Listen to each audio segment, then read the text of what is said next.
You know what I hate more than anything when it comes to like Hollywood or just pretty much people being out of touch?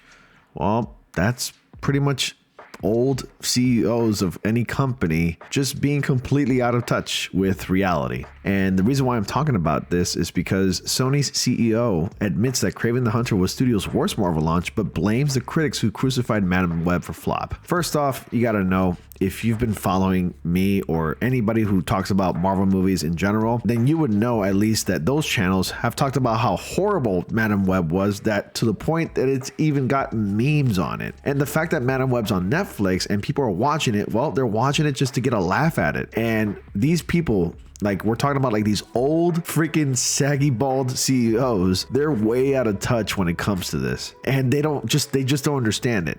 Like, I'm so sick and tired of people in Hollywood blaming the wrong people for their failures. The reason why that these movies failed is because the writing is horrendous for their films, and that's pretty much it. That should be it. They don't need to be pointing the finger at anyone. And there's a reason why that Sony stopped making these Marvel movies. It was because none of their movies were like well received, with the exception of Venom. Even though the critics didn't like it, the audience loved the Venom movies. But still, it wasn't enough. Because of the failure of Madam Web, Morbius, and recently Kraven the Hunter, Sony has stopped making these Spider-Man-less, I should say, movies moving forward. And they're going to be focusing on Spider-Man moving forward. And that's indeed a good idea. I mean, it was a really bad idea from the start, and I was quite iffy about it when I first heard that they were going to go ahead and kick off this new Marvel Sony universe with Venom, even though they were not going to include Spider-Man, and they could have from the very beginning, because they do own the film rights to Spider-Man. Technically, they could have included, but Sony refused to include them because they didn't want to confuse the audience, and because Spider-Man was currently and still is in the MCU. So I have this article here from the New York Post, and Sony CEO admits that Kraven Hunter was a total flop and it was the worst Marvel launch, but still they blamed Madam Web for the flop. I haven't seen Madam Web, and I don't really intend to watch it anytime soon, but I've seen some clips from it. I've seen some reviews of it, and I've seen channels talking about it and trying to make sense of it. But in the end, it's a whole mess. It's a colossal failure. The movie doesn't make any sense. It's silly. Like the scenes in the movie where you see I guess you can say the main characters in their spider suits, it's from a dream sequence. Oh yeah, spoiler alert, by the way.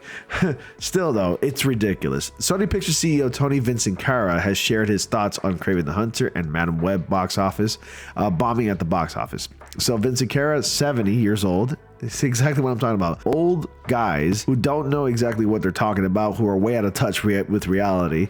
Yeah, he spoke about the movies during an interview with Los Angeles Times published Thursday, and admitted that Aaron Taylor Johnson's starring Marvel flick Kraven the Hunter is probably the worst launch we had, quote unquote, in his nearly 8-year tenure Sony. And he says, "I still don't understand, because the film is not a bad film," he added. Yes, it most likely is. I keep hearing everything about this movie, how it sucks, it doesn't make any sense, everything's just horrendous. I don't understand. Are we watching the same movie? After hitting theaters on December 13th, Kraven earned a measly $11 million in its first weekend, and the ignominious place in Hollywood history as the lowest box office open for a Sony-released Marvel movie to date. The film, which reportedly had a budget of $110 million, now has an $18 million domestic haul and a global gross of $43 million. The financial failure of Kraven the Hunter, stung born after Madam Web, starring Dakota Johnson, flopped, taking home only $100 million, and Venom: The Last Dance became the lowest grossing film in the franchise. And of course, of Madam Web, Vincicara blames film critics for its failures. Let's just touch down on Madam Web for a moment. Vincicara told the LA Times, "Madam Web underperformed in the theaters because the press just crucified it. It was not a bad film, and it did great on Netflix. The only reason why it did great on Netflix is because people were watching it just to get a laugh at it, like I said at the very beginning of this movie. The movie has a ton of memes. Hell, even its actresses, like Sydney Sweeney, for example, has come out and said, yeah, you didn't see me in Madam Web. Like, she said that on Saturday Night Live when she hosted the show. That's how bad it is. The actresses, including the lead, I think it was Dakota Johnson, who plays the main character, talked about how like it was so confusing and how she was lied to about being a part of Marvel, how she thought that she was going to be a part of the MCU, but then when she got the script and she did the film, she wasn't exactly happy with it either. Now, I'm just paraphrasing that, but you can go on and read about it and how they spoke just pretty much horribly about the film that they were in.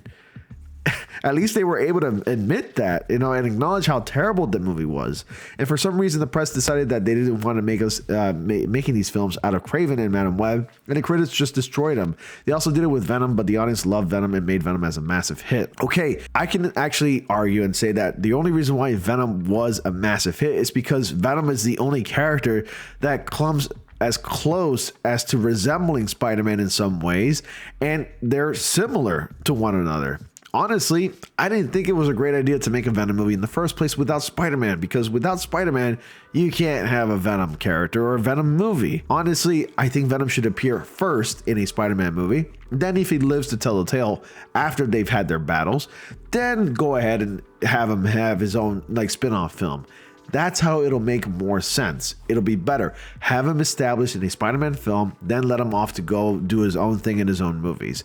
I guarantee you those movies would be better. So these are not terrible films, he continued. They were just destroyed by the critics and the press for some reason. Vince cited the lackluster critical reception of Sony's Marvel movies as a reason why he says the studio needs to rethink how it proceeds with the new Spider-Man movies as it releases. It's snake bitten. If we put another one out, it's going to get destroyed no matter how good or bad it is, he explained. So despite Vince Zampella defending Craven and Madame Web as not terrible, the action flicks have 16% and 11% scores on Rotten Tomatoes, respectively.